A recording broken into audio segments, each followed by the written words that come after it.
Hi friends, మీ అమ్మగారు నాన్నగారు బాగుండాలని మనస్ఫూర్తిగా కోరుకుంటూ ఈరోజు ఈ రియల్ హర్రర్ స్టోరీని మీకు చెప్పబోతున్నాం. ఈ స్టోరీ మనకి పంపించిన వారి పేరు పావని. అయితే పావనికి ఒక ఫ్రెండ్ ఉండేది, తన పేరు దుర్గా. ఇద్దరు ఎంత క్లోజ్ అంటే చిన్నప్పటి నుంచి ఒకే స్కూల్, ఒకే కాలేజ్. అలాంటి ఇద్దరు ఎంతో హ్యాపీగా ఉండేవారు. వాళ్ళ ఫ్రెండ్షిప్లో ఏ రోజు గొడవలు రాలేదు.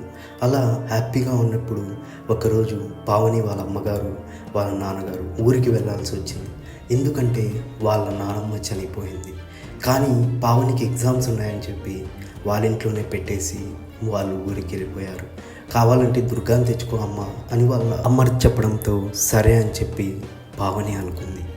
అలా వాళ్ళు ఊరికి వెళ్ళిపోతూనే పావని ఆ రోజు నైట్ ఒంటరిగా నిద్రపోయింది. కిచెన్లో ఏవో అలికిడులు వినపడుతూనే పావనికి భయం వేసింది. ఎవరో కిచెన్లో సింక్ ఆన్ చేసి పెట్టడంతో ఆ రోజు పావని చాలా భయపడింది. అదొక్కటే కాదు, ఎవరో పావని బెడ్రూమ్ని గట్టిగా బయట నుంచి డోర్ కొడుతున్నట్టు సౌండ్ వచ్చింది. ఆ రోజు నైట్ అంతా పావని ఎంతో భయపడింది. మరుసటి రోజు దుర్గాని ఇంటికి తీసుకొని వచ్చింది. వాళ్ళు మార్నింగ్ అంతా హ్యాపీగా హర్రర్ మూవీస్ చూస్తూ మరి వాళ్ళకి ఎంతో ఇష్టమైన కంజూరింగ్ మూవీ చూశారు. అది దెయ్యం మూవీ. అయితే వాళ్ళు మరి బిర్యానీ తెచ్చుకొని బాగా తిని చాలా హ్యాపీగా నిద్రపోయారు. నిద్రపోయింటే రాత్రి 12 అయింది. 12 అవడంతో వెంటనే ఎవరో పావని పావని అని పిలిచినట్టు అనిపిస్తే మెల్లగా పావని కళ్ళు తెరిచింది. కళ్ళు తెరిస్తే పావని ఫ్యాన్ ఆగిపోయింది. ఆ ఫ్యాన్ పైన ఎవరో కూర్చొని పావని వైపే చూస్తున్నారు. ఆ ఆకారం చాలా భయంకరంగా ఉంది. ఆ దెయ్యం ఎంత భయంకరంగా ఉందంటే ముఖం మొత్తం కుళ్ళిపోయి పావని వైపే చూస్తుంది. కళ్ళు బయటికి వచ్చినాయి. ఆ దెయ్యాన్ని చూసిన పావని గుండె ఆగినంత పని అయింది. వెంటనే దుర్గాని లేపింది. దుర్గాని లేపుతూనే ఆ ఆకారం దుర్గాకి కనపడలేదు, మాయమైపోయింది. ఇద్దరు ఓసే కంజూరింగ్ మూవీ చూసాం కదే, అందుకే అట్లా అనిపించుంటుంది అని దుర్గా విసుక్కుంటూ అనింది.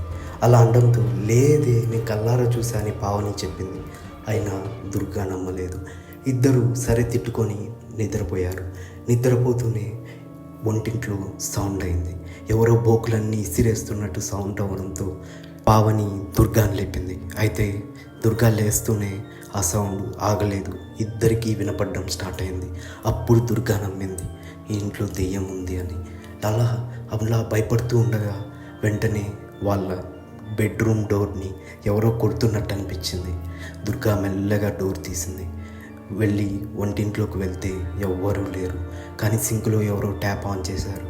ఆ ట్యాప్లో నుంచి ఎర్రగా రక్తం వస్తుంది. భయం వేసిన దుర్గా వెంట పావనికి చెప్తే పావని ఎంతో భయంకరంగా ఈ నవ్వుతూ ఇక్కడి నుంచి బయటపడతావా అని గట్టిగా దుర్గా పావని చంపకి కొట్టగానే పావని మామూలు అయిపోయింది. వాళ్ళిద్దరికీ ఎంతో భయం వేసింది. భయపడి వెంటనే కిందికి పరిగెత్తారు. పరిగెడితే వాళ్ళ డోర్ బయటికి వెళ్దామంటే రావడం లేదు. చాలా భయంకరంగా పైనుంచి అరుపులు వినపడుతున్నాయి. ఏం చేయాలో అర్థం కాలేదు. అప్పుడే గట్టిగా వాళ్ళ అమ్మ నాన్నని తలుచుకున్నారు. అయినా ఆ సౌండ్ లాగడం లేదు. దేవుణ్ణి తలుచుకున్నారు, ఆ సౌండ్ లాగలేదు. ఏం చేయాలో అర్థం కాలేదు. అర్థం కాకపోవడంతో పావని వాళ్ళ అమ్మకి ఫోన్ చేసింది. వాళ్ళమ్మ నేను బయటే ఉన్నామ్మా అని చెప్పి అనడంతో డోర్ తీసింది. పావని డోర్ తీయడంతో వెంటనే వాళ్ళ అమ్మ నాన్న లోపలికి వచ్చారు. పావని జరిగింది మొత్తం చెప్పింది. దుర్గా కూడా అవును నేను చూశాను అని చెప్పి అనింది. అనడంతో వాళ్ళు ఎక్కడుందమ్మా పైన ఉందా అని చెప్పి పైకి వెళ్ళిన వాళ్ళు ఎంతసేపటికి రాలేకపోతే పావనికి ఎందుకు అనుమానం వచ్చి వాళ్ళ అమ్మ నాన్నకు ఫోన్ చేసింది.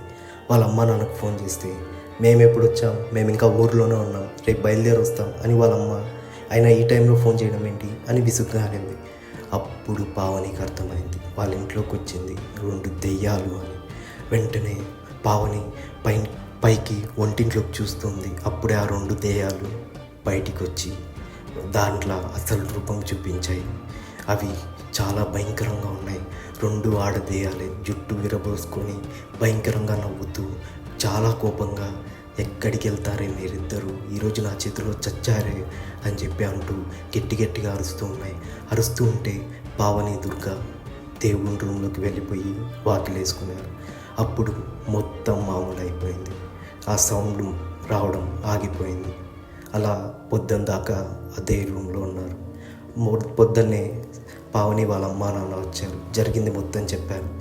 ఇంకెప్పుడు తన కూతురిని ఒంటరిగా పెట్టకూడదని వాళ్ళ అమ్మా నాన్న అనుకున్నారు. ఈ కథ మనకు పంపించిన వారి పేరు పావని. ఇది ఒక రియల్ హారర్ స్టోరీ. మరిన్ని నా ఇన్స్టాగ్రామ్లో వచ్చే స్టోరీస్తో మీ ముందుకు వస్తాను. ఇంతవరకు చూసినందుకు థ్యాంక్ యూ ఫ్రెండ్స్.